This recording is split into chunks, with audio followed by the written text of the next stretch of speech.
నమస్తే మిత్రులారా, నేను మీ శ్రీనివాస్ చౌహాన్ అడ్వకేట్.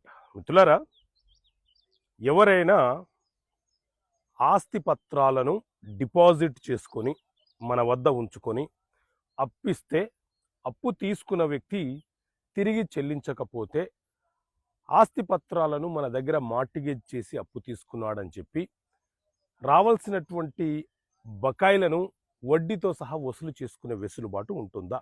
సో మిత్రులారా, Madras high court Jeevatharinam versus Marimuthu CRP number 1757 of 2012 అనే కేసులో చాలా స్పష్టంగా ఆదేశాలు ఇచ్చింది.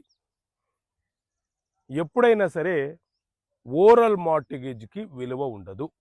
మార్టిగేజ్ అంటేనే రిజిస్ట్రేషన్ కావాలి. ఎవరైనా ఒక వ్యక్తి తన ఆస్తి పత్రాలను మన వద్ద పెట్టి అతను మన వద్ద నుంచి అప్పు తీసుకుంటే ఆ ప్రాసెస్ని మార్టిగేజ్ అంటాము. కాబట్టి లీగల్గా చట్టబద్ధంగా మార్టిగేజ్ అనేది రిజిస్ట్రేషన్ కావాల్సినటువంటి డాక్యుమెంటు.